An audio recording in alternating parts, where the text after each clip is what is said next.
Hello ਬੱਚੋ ਬੇਟੇ ਕੱਲ੍ਹ ਵਾਲੇ ਲੈਕਚਰ ਦੇ ਵਿੱਚ ਆਪਾਂ ਜਿਹੜਾ ਸਿਸਟਮ ਹੈ ਉਹਦੀਆਂ ਟਾਈਪਸ ਕੀਤੀਆਂ ਸੀ। ਆਪਾਂ ਕੀਤਾ ਸੀ ਕਿ એનર્ਜੀ ਤੇ ਮੈਟਰ ਦੀ ਐਕਸਚੇਂਜ ਦੇ ਬੇਸ ਤੇ ਕਿ ਮੈਟਰ ਤੇ ਜਿਹੜੀ એનર્ਜੀ ਹੈ ਉਹ ਸਿਸਟਮ ਤੇ ਸਰਾਊਂਡਿੰਗ ਦੇ ਵਿੱਚ ਐਕਸਚੇਂਜ ਹੋ ਸਕਦੀ ਹੈ। ਕਿਵੇਂ ਹੋ ਸਕਦੀ ਹੈ, ਕਿਹੜੀ ਚੀਜ਼ ਐਕਸਚੇਂਜ ਹੋ ਸਕਦੀ ਹੈ, ਉਹਦੇ ਬੇਸ ਤੇ ਆਪਾਂ ਕਲਾਸੀਫਿਕੇਸ਼ਨ ਕੀਤੀ ਸੀ ਸਿਸਟਮ ਦੀ ਕਿ ਸਿਸਟਮ ਹੈ ਜਿਹੜਾ ਉਹ ਤਿੰਨ ਤਰ੍ਹਾਂ ਦਾ ਹੋ ਸਕਦਾ ਹੈ। ਠੀਕ ਹੈ, open system, closed system and isolated system. ਅੱਜ ਆਪਾਂ ਕਰਦੇ ਹਾਂ ਬੇਟੇ ਕਲਾਸੀਫਿਕੇਸ਼ਨ ਹੀ ਕਰਾਂਗੇ ਆਪਾਂ ਜਾਂ ਸਿਸਟਮ ਨੂੰ ਆਪਾਂ ਕਿਵੇਂ ਕਲਾਸੀਫਾਈ ਕਰਾਂਗੇ ਜੇ ਆਪਾਂ ਉਹਦੇ ਕਨਸਟੀਟੂਐਂਟਸ ਦੀ ਨੇਚਰ ਦੇ ਬੇਸ ਤੇ ਕਰੀਏ। ਠੀਕ ਹੈ, based upon the nature of the constituents the systems are classified as homogeneous and heterogeneous। ਇਹ ਨਾਮ ਤੋਂ ਹੀ ਕਲੀਅਰ ਹੋ ਜਾਂਦਾ ਬੇਟੇ, homo means same and hetero means different। Clear ਹੋ ਗਿਆ, ਮਤਲਬ ਕਿ ਸਾਰੇ ਕਨਸਟੀਟੂਐਂਟਸ ਦਾ ਜੇ ਫੇਜ਼ ਸੇਮ ਹੋਏਗਾ ਸਿਸਟਮ ਦੇ ਵਿੱਚ ਤਾਂ ਉਹ ਹੋਮੋਜੀਨੀਅਸ ਬਣ ਜਾਏਗਾ। ਥਰੂ ਆਊਟ ਦਾ ਸਿਸਟਮ ਮਤਲਬ ਥੋਰੋਲੀ ਜਿਹੜੇ ਕਨਸਟੀਟੂਐਂਟਸ ਆ ਉਹ ਸਿਮਿਲਰ ਹੋਣਗੇ, ਸੇਮ ਹੋਣਗੇ ਤਾਂ ਉਹਨੂੰ ਅਸੀਂ ਹੋਮੋਜੀਨੀਅਸ ਕਹਿ ਦਾਂਗੇ। ਜੇ ਕਨਸਟੀਟੂਐਂਟਸ ਦਾ ਫੇਜ਼ ਡਿਫਰੈਂਟ ਹੋਏਗਾ ਤਾਂ ਉਹਨੂੰ ਅਸੀਂ ਹੈਟਰੋਜੀਨੀਅਸ ਕਹਾਂਗੇ। ਕਲੀਅਰ, ਤਾਂ ਹੋਮੋਜੀਨੀਅਸ ਸਿਸਟਮ ਕੀ ਹੈ ਬੇਟੇ, if all the constituents present are in the same phase. System ਦੇ ਵਿੱਚ ਸਾਰੇ ਕਨਸਟੀਟੂਐਂਟਸ ਜਿੰਨੇ ਵੀ ਉਹਦੇ ਵਿੱਚ ਪ੍ਰੈਜ਼ੈਂਟ ਹੋਣਗੇ ਉਹ ਸਾਰਿਆਂ ਦਾ ਫੇਜ਼ ਕੀ ਹੋਏ, ਸੇਮ ਹੋਏ। And the composition of the system is uniform through out the system. ਜਿਹੜੀ ਕੰਪੋਜੀਸ਼ਨ ਹੈ ਉਹ ਕੀ ਹੋਏ, ਸੇਮ ਹੋਵੇ, ਯੂਨੀਫਾਰਮ ਹੋਵੇ। ਇਹ ਨਹੀਂ ਕਿ ਕਿਤੇ ਕੋਈ ਚੀਜ਼ ਜ਼ਿਆਦਾ ਹੈ, ਕਿਤੇ ਕੋਈ ਚੀਜ਼ ਕਨਸਟੀਟੂਐਂਟ ਦੀ ਅਮਾਊਂਟ ਕਿਤੇ ਘੱਟ ਹੈ, ਕਿਤੇ ਵੱਧ ਹੈ। ਉਹ ਯੂਨੀਫਾਰਮ ਹੋਵੇ ਸਾਰੇ ਕਿਤੇ, ਫੇਜ਼ ਇੱਕੋ ਹੀ ਹੋਵੇ। ਫੇਜ਼ ਦਾ ਮਤਲਬ ਸਟੇਟ ਹੈ ਉਹ ਜਿਹੜੀ ਇੱਕੋ ਹੀ ਹੋਵੇ ਉਹਦੀ। ਠੀਕ ਹੈ, for example single pure substance, ਜੇ ਆਪਾਂ ਇੱਕੋ ਹੀ ਲਈਏ ਪਿਓਰ ਸਬਸਟੈਂਸ ਲਈਏ ਤਾਂ ਉਹ ਕੀ ਹੋਏਗਾ, ਹੋਮੋਜੀਨੀਅਸ ਸਿਸਟਮ ਹੀ ਹੋਏਗਾ। ਕਿਉਂ? ਕਿਉਂਕਿ ਦੂਸਰੀ ਤਰ੍ਹਾਂ ਦਾ ਕੋਈ ਪਾਰਟ ਹੀ ਨਹੀਂ ਹੋਏਗਾ ਉਹਦੇ 'ਚ, ਪਾਰਟੀਕਲ ਹੀ ਨਹੀਂ ਹੋਏਗਾ, ਸਿੰਗਲ ਹੈ ਉਹ ਤਾਂ। ਪਿਓਰ ਫੇਜ਼ ਦੇ ਪਿਓਰ ਸਬਸਟੈਂਸ, ਅਸੀਂ ਕੋਈ ਵੀ ਪਿਓਰ ਸਬਸਟੈਂਸ ਲੈ ਲਈਏ, ਸਿੰਗਲ ਲੈ ਲਈਏ ਤਾਂ ਉਹਨੂੰ ਆਪਾਂ ਕੀ ਕਵਾਂਗੇ, ਹੋਮੋਜੀਨੀਅਸ ਸਿਸਟਮ। ਇੱਕ ਹੀ ਤਰ੍ਹਾਂ ਦੀ ਸਬਸਟੈਂਸ ਹੋਏਗੀ, ਪਿਓਰ ਫਾਰਮ ਦੇ ਵਿੱਚ ਹੋਏਗੀ, ਉਹਨੂੰ ਆਪਾਂ ਜਿਹੜਾ ਹੈਗਾ ਹੋਮੋਜੀਨੀਅਸ ਸਿਸਟਮ ਹੈ ਉਹਨੂੰ ਕਵਾਂਗੇ। ਕਲੀਅਰ ਹੋ ਗਿਆ। ਦੂਸਰੀ ਚੀਜ਼ ਕੀ ਹੋ ਸਕਦੀ ਹੈ ਬੇਟੇ, ਮਿਕਸਚਰ ਆਫ ਗੈਸਿਸ। ਹੁਣ ਜੇ ਅਸੀਂ ਗੈਸਿਸ ਦਾ ਮਿਕਸਚਰ ਲੈ ਲਈਏ ਉਹ ਵੀ ਕੀ ਹੋਏਗਾ ਬੇਟੇ, ਹੋਮੋਜੀਨੀਅਸ। ਕਿਉਂ? ਕਿਉਂਕਿ ਸਾਰੀਆਂ ਗੈਸਿਸ ਜਿਹੜੀਆਂ ਹੈ ਉਹ ਥਰੂ ਆਊਟ ਇੱਕੋ ਜਿਹੀਆਂ ਮਿਕਸ ਹੋਈਆਂ ਹੋਈਆਂ ਹੁੰਦੀਆਂ ਹਰੇਕ ਗੈਸ ਦੇ ਵਿੱਚ ਆਪਾਂ।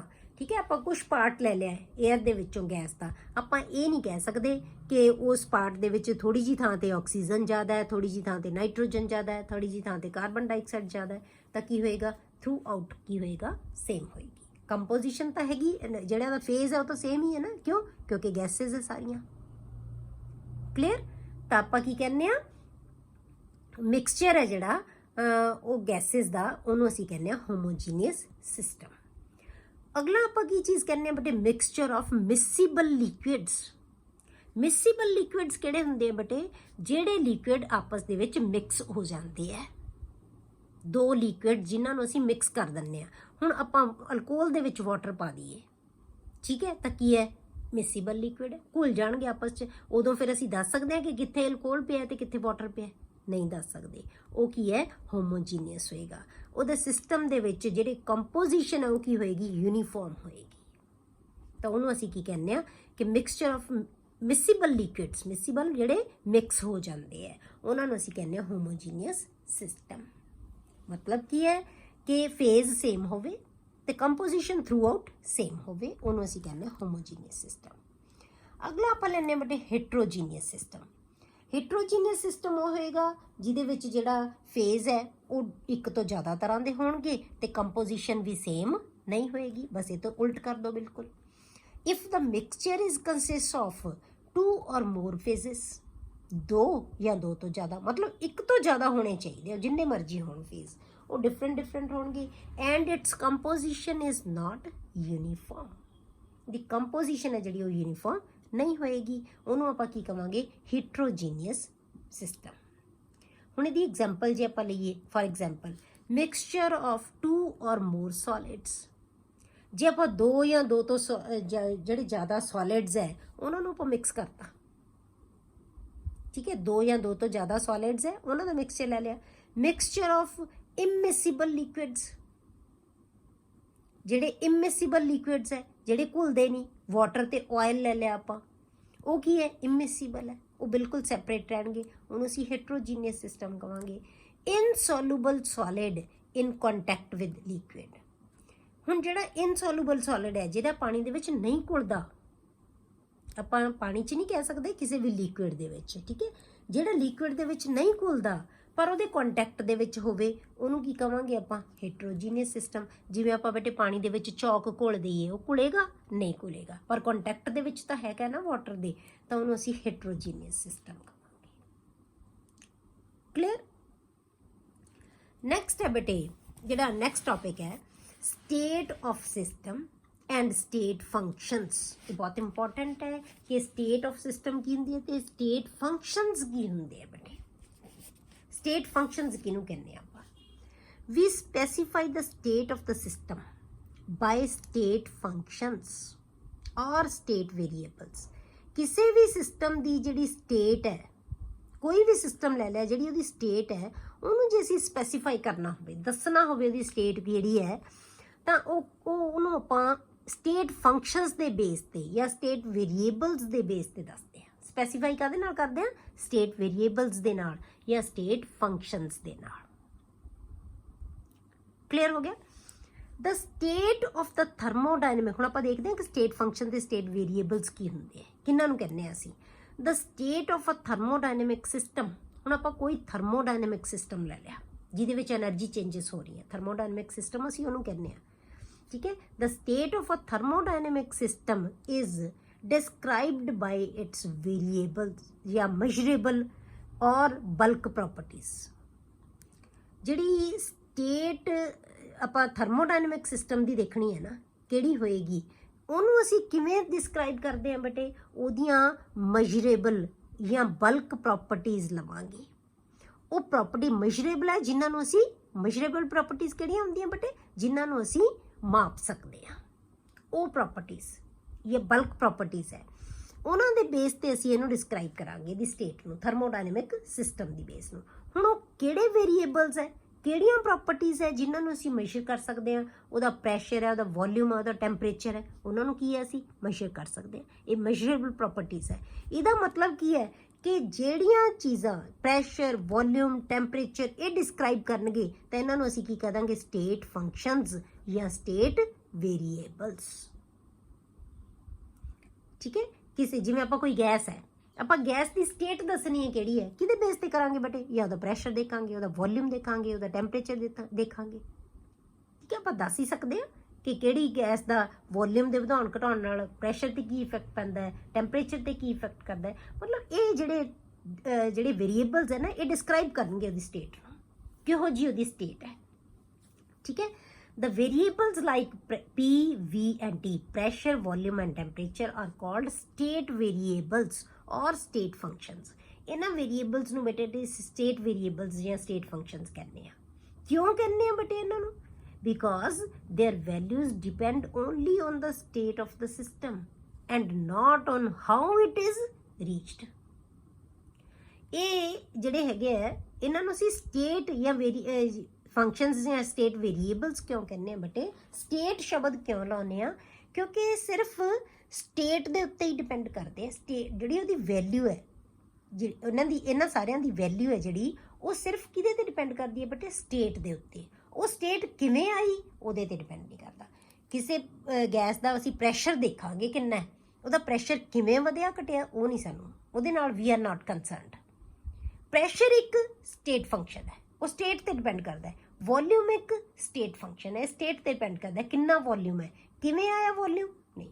ਟੈਂਪਰੇਚਰ ਇਹ ਇੱਕ ਸਟੇਟ ਫੰਕਸ਼ਨ ਹੈ, ਠੀਕ ਹੈ। ਅਸੀਂ ਪਾਣੀ ਗਰਮ ਕੀਤਾ, ਉਹਦਾ ਟੈਂਪਰੇਚਰ ਦੇਖਾਂਗੇ ਕਿੰਨਾ ਹੈ, ਪਾਣੀ ਕਿਵੇਂ ਗਰਮ ਕੀਤਾ ਅਸੀਂ ਇਹ ਨਹੀਂ ਦੇਖਣਾ, ਠੀਕ ਹੈ। ਇਹ ਕਿਵੇਂ ਸਟੇਟ ਤੇ ਪਹੁੰਚਿਆ, ਉਹਦਾ ਟੈਂਪਰੇਚਰ ਪਾਣੀ ਦਾ ਕਿੰਨਾ ਹੈ, ਉਹ ਟੈਂਪਰੇਚਰ ਕਿਵੇਂ ਉਸ ਟੈਂਪਰੇਚਰ ਤੱਕ ਪਹੁੰਚਿਆ ਆਪਾਂ ਇਹ ਨਹੀਂ ਦੇਖਣਾ, ਠੀਕ ਹੈ। ਸਿਰਫ ਆਪਾਂ ਉਹ ਤਾਂ ਦੱਸਾਂਗੇ ਕਿ ਇਹ ਹੀਟ ਕਿੰਨੀ ਹੈ ਇਹਦੇ ਵਿੱਚ, ਉਹਦਾ ਟੈਂਪਰੇਚਰ ਕਿੰਨਾ ਹੈ, ਇਹ ਟੈਂਪਰੇਚਰ ਉਹਦੀ ਸਟੇਟ ਨੂੰ ਦੱਸੇਗਾ ਕਿ ਉਹ ਵਾਰਮ ਹੈ ਜਾਂ ਹੌਟ ਹੈ, ਕੀ ਹੋਏਗਾ। ਠੀਕ ਹੈ, ਇਹ ਟੈਂਪਰੇਚਰ ਦੱਸੇਗਾ।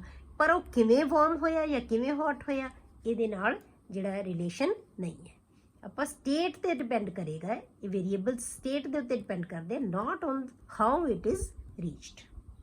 ਉਹ ਸਟੇਟ ਕਿਵੇਂ ਆਈ ਉਹਦੇ ਨਾਲ ਇਹਨਾਂ ਦਾ ਕੋਈ ਕੰਸਰਨ ਨਹੀਂ ਹੈ।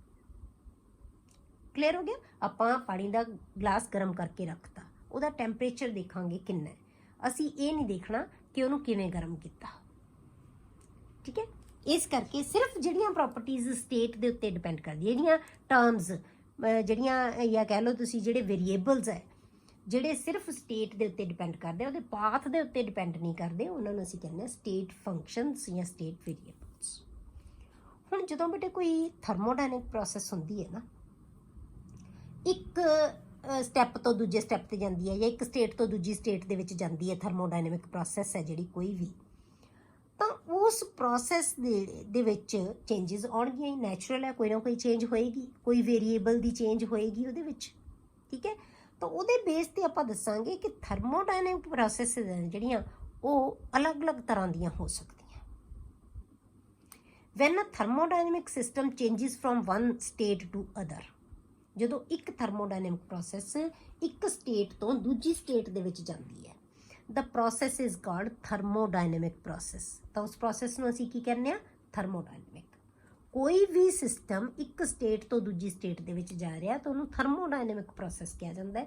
ਹੁਣ ਇਹ ਪ੍ਰੋਸੈਸਿਸ ਹੈ ਜਿਹੜੀਆਂ ਬੇਟੀਆਂ ਇਹ ਅਲੱਗ-ਅਲੱਗ ਤਰ੍ਹਾਂ ਦੀਆਂ ਹੁੰਦੀਆਂ। ਥਰਮੋਡਾਇਨਿਕ ਪ੍ਰੋਸੈਸਿਸ ਹੈ ਜਿਹੜੀਆਂ ਉਹ ਕਈ ਤਰ੍ਹਾਂ ਦੀਆਂ ਹੁੰਦੀਆਂ।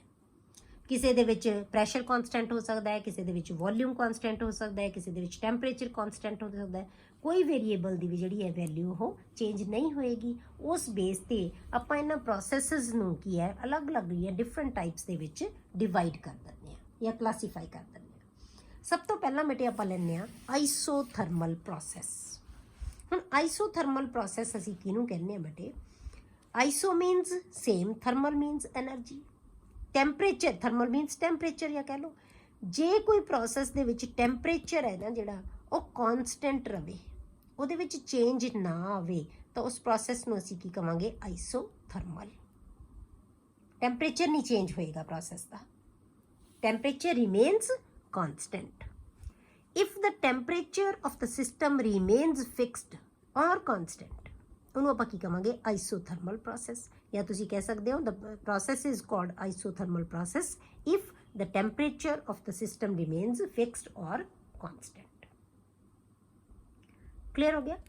Heat energy can be exchanged between the system and the surrounding. जिहड़ी हीट एनर्जी है जिहड़ी बेटे वो की है सिस्टम ते सराउंडिंग दे विच एक्सचेंज हो सकती है। ठीक है, सिस्टम ते सराउंडिंग दे विच एक्सचेंज हो सकती है, पर टैंपरेचर है सिस्टम दा वो की रहेगा? कॉन्सटेंट रहेगा, वो चेंज नहीं आएगी।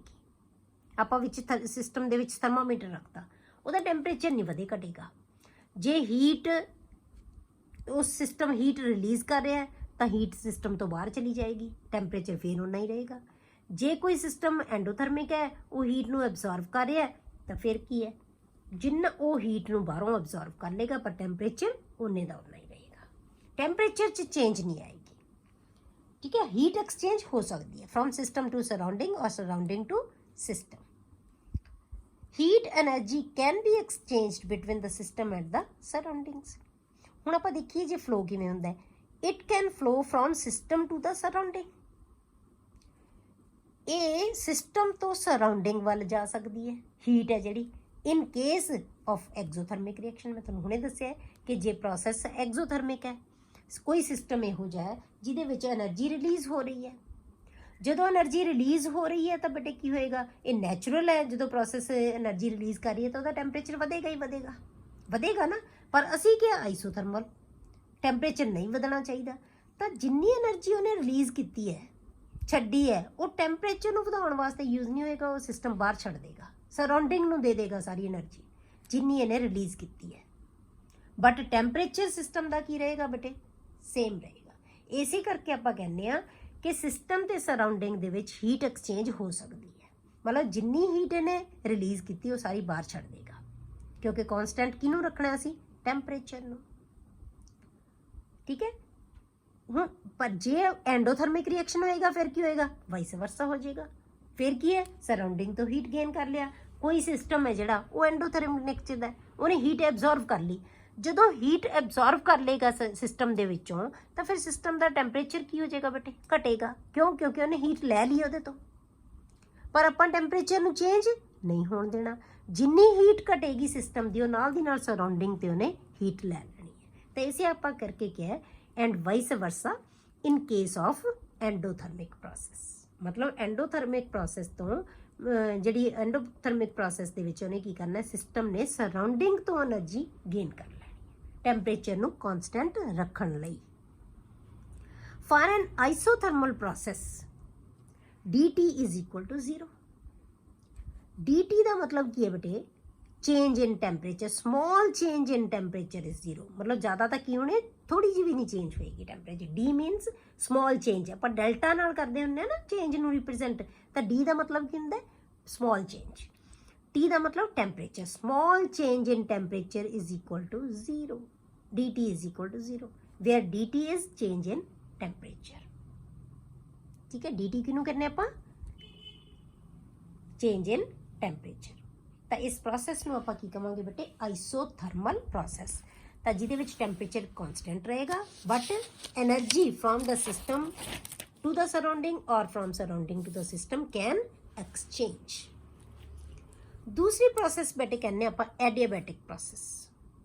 ਹੁਣ ਐਡੀਆਬੈਟਿਕ ਪ੍ਰੋਸੈਸ ਹੈ, ਇਹ ਉਸ ਤੋਂ ਉਲਟ ਹੈ, ਆਈਸੋਥਰਮਲ ਨਾਲੋਂ ਬਿਲਕੁਲ ਉਲਟ ਹੋਏਗੀ ਬੇਟੇ। ਐਡੀਆਬੈਟਿਕ ਪ੍ਰੋਸੈਸ ਹੈ ਜਿਹੜੀ, ਉਹ ਪ੍ਰੋਸੈਸ ਹੁੰਦੀ ਹੈ ਜਿਹੜੀ ਬੇਟੇ ਸਿਸਟਮ ਨੂੰ ਅਸੀਂ ਸਰਾਊਂਡਿੰਗ ਨਾਲੋਂ ਬਿਲਕੁਲ ਆਈਸੋਲੇਟ ਕਰ ਦਿੰਦੇ ਹਾਂ। ਮਤਲਬ ਕਿ ਹੀਟ ਐਕਸਚੇਂਜ ਆਪਾਂ ਕੀਤਾ ਸੀ ਨਾ ਕੱਲ ਵਾਲੇ ਲੈਕਚਰ ਦੇ ਵਿੱਚ, ਕਿ ਆਪਾਂ ਹੀਟ ਆਈਸੋਲੇਟਡ ਸਿਸਟਮ ਕਿਹਨੂੰ ਕਹਿੰਦੇ ਆ, ਜਿਹਦੇ ਵਿੱਚ ਕੋਈ એનર્ਜੀ ਐਕਸਚੇਂਜ ਨਾ ਹੋਵੇ, ਅਲੱਗ ਹੋ ਜਾਵੇ ਸਿਸਟਮ, ਸਰਾਊਂਡਿੰਗ ਤੋਂ ਅਲੱਗ ਬਿਲਕੁਲ ਹੋ ਜਾਵੇ, ਤਾਂ ਉਹਦੇ ਵਿੱਚ ਕੋਈ ਹੀਟ ਐਕਸਚੇਂਜ ਨਹੀਂ ਹੋਏਗੀ, ਤਾਂ ਉਹਨੂੰ ਅਸੀਂ ਐਡੀਆਬੈਟਿਕ ਪ੍ਰੋਸੈਸ ਕਹਿੰਦੇ ਹਾਂ। In this process, no exchange of heat between the system and the surrounding is possible। मतलब सिस्टम तो सराउंडिंग ते सराउंडिंग तो सिस्टम में कोई एक्सचेंज है जी एनर्जी की पॉसीबल नहीं होंगी, क्योंकि थर्मस फ्लास्क दे विच है सिस्टम जिहड़ा, एनर्जी एक्सचेंज हो ही नहीं सकती। That is the system is completely isolated from the surrounding. इहदा मतलब की है बेटे कि जिहड़ा सिस्टम है वो सराउंडिंग तो बिल्कुल आइसोलेट होया हुआ है। पर हुण की होएगा बेटे, हुण भी दो प्रोसैसेस हो सकती हैं, ਐਗਜ਼ੋਥਰਮਿਕ ਵੀ ਹੋ ਸਕਦਾ ਹੈ ਤੇ ਐਂਡੋਥਰਮਿਕ ਵੀ ਹੋ ਸਕਦਾ ਹੈ ਰਿਐਕਸ਼ਨ। ਹੁਣ ਜੇ ਰਿਐਕਸ਼ਨ ਐਗਜ਼ੋਥਰਮਿਕ ਹੈ ਤਾਂ ਫਿਰ ਕੀ ਹੋਏਗਾ, ਹੀਟ ਰਿਲੀਜ਼ ਕਰੇਗਾ ਉਹ, ਪਰ ਹੀਟ ਰਿਲੀਜ਼ਡ ਹੈ ਜਿਹੜੀ ਉਹ ਸਿਸਟਮ ਦੇ ਵਿੱਚ ਹੀ ਰਹਿ ਜਾਏਗੀ ਬੇਟੇ। ਕਿਉਂ? ਕਿਉਂਕਿ ਬਾਹਰ ਤਾਂ ਜਾ ਹੀ ਨਹੀਂ ਸਕਦੀ, ਐਕਸਚੇਂਜ ਤਾਂ ਪੋਸੀਬਲ ਹੀ ਨਹੀਂ ਹੈਗੀ, ਸਿਸਟਮ ਤੋਂ ਬਾਹਰ ਨਹੀਂ ਜਾ ਸਕਦੀ। ਤਾਂ ਜਿਹੜੀ ਰਿਲੀਜ਼ਡ ਹੀਟ ਹੈ ਨਾ ਬੇਟੇ ਸਿਸਟਮ ਦੀ, ਉਹ ਕੀ ਕਰੇਗੀ, ਉਹਦੇ ਟੈਂਪਰੇਚਰ ਨੂੰ ਇਨਕਰੀਜ਼ ਕਰ ਦੇਗੀ। ਤਾਂ ਇਹਦਾ ਮਤਲਬ ਕੀ ਹੋਏਗਾ कि for exothermic process the temperature of the system is increased। ਜਦੋਂ ਕੀ ਹੋਏਗਾ, exothermic process ਹੋਏਗੀ। ਠੀਕ ਹੈ। ਤਾਂ ਆਪਾਂ ਇੱਥੇ ਲਿਖ ਸਕਦੇ ਹਾਂ for exothermic reaction। ਜੇ ਆਪਾਂ ਕਿਹੜਾ ਰਿਐਕਸ਼ਨ ਲਵਾਂਗੇ ਬੇਟੇ, exothermic for exothermic reaction temperature ਹੈ ਜਿਹੜਾ ਬੇਟੇ ਉਹ ਕੀ ਹੋ ਜਾਏਗਾ, ਇਨਕਰੀਜ਼ ਹੋ ਜਾਏਗਾ, ਉਸ ਸਿਸਟਮ ਦਾ ਟੈਂਪਰੇਚਰ ਵੱਧ ਜਾਏਗਾ। ਕਿਉਂ? ਕਿਉਂਕਿ ਇਹਨੇ ਵਧੀ ਹੋਈ ਹੀਟ ਨੂੰ ਬਾਹਰ ਛੱਡਣਾ ਹੀ ਨਹੀਂ, ਸਿਸਟਮ ਆਈਸੋਲੇਟਡ ਹੈ। पर जे आप इहदी थां ते एंडोथर्मिक प्रोसैस लै लीए बेटे, फॉर एंडोथर्मिक प्रोसैस जिहड़ा टैंपरेचर है वो की हो जाएगा, डिक्रीज हो जाएगा सिस्टम का। क्यों?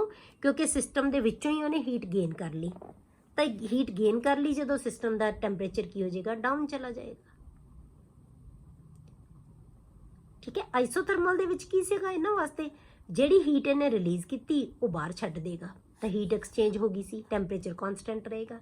जे एंडोथर्मिक सी, जिहड़ी हीट गेन की वो कित्थों लै ली, सराउंडिंग तो लै ली, टैंपरेचर कॉन्सटेंट रहेगा। पर एडियाबैटिक उहदे नालों उल्ट है, हीट बाहर जा ही नहीं सकती, ये रिलीज़ करेगा हीट तो टैंपरेचर नूं वधा देगा। ये एंडोथर्मिक प्रोसैस हीट गेन करेगा सिस्टम तो, बाहरों तो लै नहीं सकता, तो टैंपरेचर नूं घटा देगा। ठीक है। ये आ गया तुहाडे कोले एडियाबैटिक प्रोसैस। तो हुण आपां की कह सकते हैं बेटे, for adiabatic process D T is not equal to 0। Change in temperature is not equal to 0, ਇਹ ਇੰਕਰੀਜ਼ ਡਿਕਰੀਜ਼ ਹੁੰਦਾ ਰਹੇਗਾ, ਟੈਂਪਰੇਚਰ ਵੱਧਦਾ ਘਟਦਾ ਰਹੇਗਾ ਪ੍ਰੋਸੈਸ ਦੇ ਅਕੋਰਡਿੰਗ ਕਿ ਕਿਹੜੀ ਹੈ ਐਕਸੋਥਰਮਿਕ ਹੈ ਜਾਂ ਐਂਡੋਥਰਮਿਕ ਹੈ। ਠੀਕ ਹੈ, ਤਾਂ dt 0 ਨਹੀਂ, ਆਪਾਂ ਆਈਸੋਥਰਮਲ ਵਾਸਤੇ dt 0 ਕਿਹਾ ਸੀ, ਇੱਥੇ dt 0 ਨਹੀਂ ਹੋਏਗਾ। ਕਲੀਅਰ, ਹੀਟ ਐਕਸਚੇਂਜ ਨਹੀਂ ਪਰ ਹੋਏਗੀ।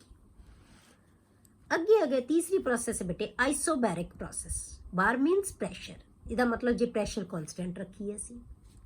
A process is said to be isobaric in which the pressure remains constant throughout, ਮਤਲਬ ਕਿ ਪੂਰੇ ਸਿਸਟਮ ਦੇ ਵਿੱਚ ਪ੍ਰੈਸ਼ਰ ਹੈ ਜਿਹੜਾ ਉਹ ਹਮੇਸ਼ਾ ਕਾਂਸਟੈਂਟ ਰਹੇਗਾ। that is dp is equal to 0, change in pressure is 0। ਜਦੋਂ ਪ੍ਰੈਸ਼ਰ ਨੇ ਵਧਣਾ ਘਟਣਾ ਹੀ ਨਹੀਂ, ਕਾਂਸਟੈਂਟ ਹੀ ਰਹਿਣਾ ਹੈ ਉਹਨੇ, ਤਾਂ ਇੱਥੇ ਡੀਪੀ ਕੀ ਹੋ ਗਿਆ, 0 ਹੋ ਗਿਆ।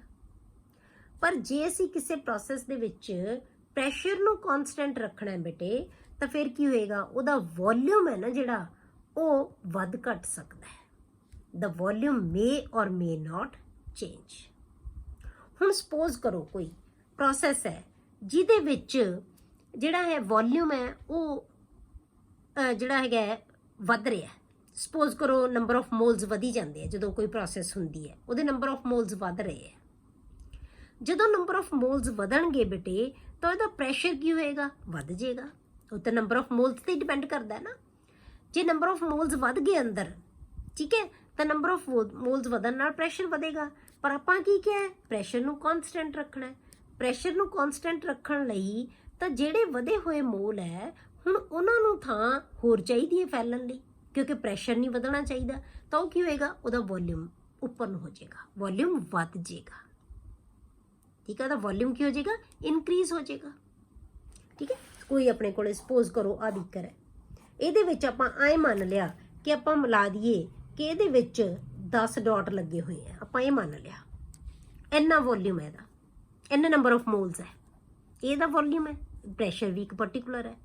ਹੁਣ ਜਿੰਨਾ ਇਹਦਾ ਅੰਦਰ ਪ੍ਰੈਸ਼ਰ ਹੈ ਨਾ ਉਹ ਅਸੀਂ ਉਹੀ ਰੱਖਣਾ ਹੈ, ਇਹਨੂੰ ਚੇਂਜ ਨਹੀਂ ਹੋਣ ਦੇਣਾ।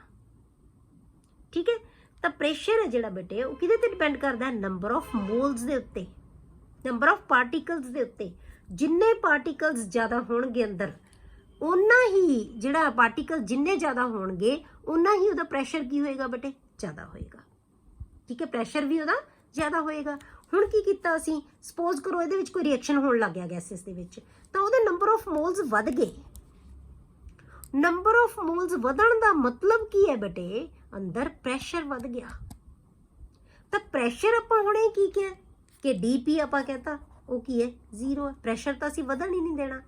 ਤਾਂ ਹੁਣ ਇਹ ਵਧਿਆ ਹੋਇਆ ਪ੍ਰੈਸ਼ਰ ਕੀ ਕਰੇਗਾ, ਇਹਨੂੰ ਉੱਪਰ ਨੂੰ ਪੁਸ਼ ਕਰ ਦੇਗਾ, ਲਿਡ ਨੂੰ ਉੱਪਰ ਨੂੰ ਪੁਸ਼ ਕਰ ਦੇਗਾ, ਤਾਂ ਇਹ ਲਿਡ ਉੱਪਰ ਨੂੰ ਚਲੀ ਜਾਏਗੀ।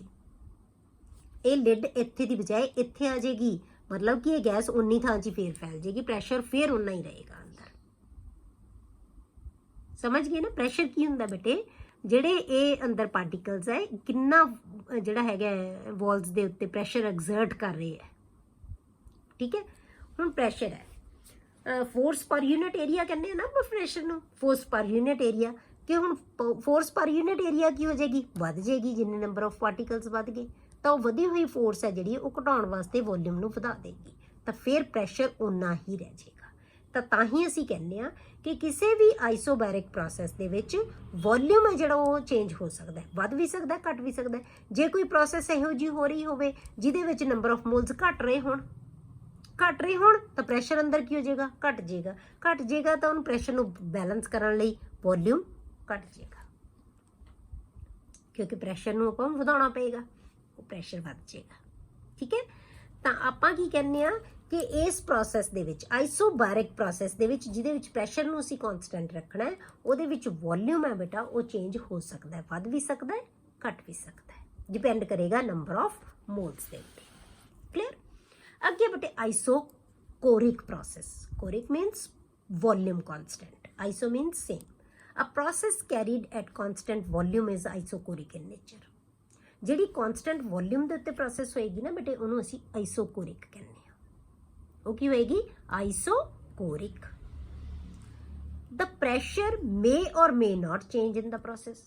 ਹੁਣ ਪ੍ਰੈਸ਼ਰ ਇਹਦੇ ਨਾਲੋਂ ਬਿਲਕੁਲ ਉਲਟ, ਉੱਪਰ ਵਾਲੀ ਪ੍ਰੋਸੈਸ ਨਾਲੋਂ ਬਿਲਕੁਲ ਕੀ ਹੈ, ਉਲਟ। ਇੱਥੇ ਆਪਾਂ ਕਿਹਾ ਸੀ ਵੋਲਿਊਮ ਮੇਨ ਔਰ ਮੇ ਨਾਟ ਚੇਂਜ, ਇੱਥੇ ਪ੍ਰੈਸ਼ਰ ਮੇ ਔਰ ਮੇ ਨਾਟ ਚੇਂਜ।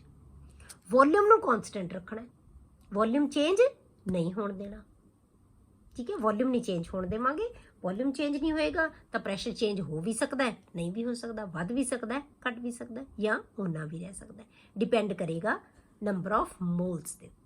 ਤਾਂ ਜੇ ਵੋਲਿਊਮ ਨੂੰ ਕੌਨਸਟੈਂਟ ਰੱਖਾਂਗੇ ਤਾਂ ਉਹਨੂੰ ਅਸੀਂ ਕੀ ਕਵਾਂਗੇ, ਆਈਸੋਕੋਰਿਕ, dV ਇਜ਼ ਇਕੁਅਲ ਟੂ 0, ਠੀਕ ਹੈ। ਮਤਲਬ ਕੀ ਹੈ, ਇਹੀ ਆਪਾਂ ਮੰਨ ਲਈਏ ਜੇ ਕਿਸੇ ਗੈਸ ਦਾ ਪ੍ਰੈਸ਼ਰ ਵੱਧ ਰਿਹਾ ਅੰਦਰ, ਠੀਕ ਹੈ, ਪ੍ਰੈਸ਼ਰ ਜੇ ਆਪਾਂ ਕਹਿ ਦਈਏ ਕੋਈ ਵੀ ਨੰਬਰ ਆਫ ਮੋਲਸ ਵੱਧ ਰਹੇ ਹੈ ਤਾਂ ਉਹਦਾ ਕੀ ਹੋਏਗਾ, ਵੋਲਿਊਮ ਵੱਧ ਜਾਏਗਾ। ਪਰ ਆਪਾਂ ਕਿਹਾ ਵੋਲਿਊਮ ਕੌਨਸਟੈਂਟ ਰੱਖਣਾ, ਤਾਂ ਜੇ ਵੋਲਿਊਮ ਨੂੰ ਕੌਨਸਟੈਂਟ, ਅੱਗੇ ਤਾਂ ਆਪਾਂ ਇਹ ਕਿਹਾ ਸੀ ਨਾ ਕਿ ਇੱਥੋਂ ਇਹਨੂੰ ਹੁਣ ਨਾ ਮੰਨੋ ਕਿ ਆਪਾਂ ਵੋਲਿਊਮ ਵਧਾਤਾ। ਹੁਣ ਇਹਦੇ ਵਿੱਚ ਆਹੀ ਸਾਡੇ ਕੋਲੇ ਵੋਲਿਊਮ ਸੀ ਪਹਿਲਾਂ, ਇਹਦੇ ਵਿੱਚ ਇੱਕ ਪਰਟੀਕੂਲਰ ਨੰਬਰ ਆਫ ਮੋਲਸ ਸੀ, ਉਸ ਤੋਂ ਬਾਅਦ ਅਸੀਂ ਨੰਬਰ ਆਫ ਮੋਲਸ ਵਧਾਤੇ। ਨੰਬਰ ਆਫ ਮੋਲਸ ਵਧਣ ਨਾਲ ਬੇਟੇ ਕੀ ਹੋ ਗਿਆ, ਪ੍ਰੈਸ਼ਰ ਵੱਧ ਜਾਏਗਾ। ਪਰ ਵੋਲਿਊਮ ਨੂੰ ਅਸੀਂ ਚੇਂਜ ਨਹੀਂ ਹੋਣ ਦੇਣਾ। ਉਦੋਂ ਤਾਂ ਪ੍ਰੈਸ਼ਰ ਨੂੰ ਕੌਨਸਟੈਂਟ ਰੱਖਣਾ ਸੀ ਤਾਂ ਉਹਨੇ ਵੋਲਿਊਮ ਵਧਾਤਾ ਸੀ, ਪਰ ਹੁਣ ਕੀ ਹੈ, ਇਹਦਾ ਪ੍ਰੈਸ਼ਰ ਅੰਦਰ ਵੱਧ ਜਾਏਗਾ ਤਾਂ ਪ੍ਰੈਸ਼ਰ ਦੇ ਉੱਤੇ ਇਫੈਕਟ ਪੈ ਸਕਦਾ ਹੈ ਜੇ ਅਸੀਂ ਵੋਲਿਊਮ ਨੂੰ ਕੌਨਸਟੈਂਟ ਰੱਖਣਾ ਤਾਂ, ਠੀਕ ਹੈ। ਤਾਂ ਉਸ ਪ੍ਰੋਸੈਸ ਨੂੰ ਅਸੀਂ ਆਈਸੋਕੋਰਿਕ ਪ੍ਰੋਸੈਸ ਕਹਿੰਦੇ ਹਾਂ, ਜਿਹਦੇ ਵਿੱਚ ਵੋਲਿਊਮ ਨੂੰ ਕੌਨਸਟੈਂਟ ਰੱਖਾਂਗੇ। ਅੱਗੇ ਬੇਟੇ ਸਾਈਕਲਿਕ ਪ੍ਰੋਸੈਸ।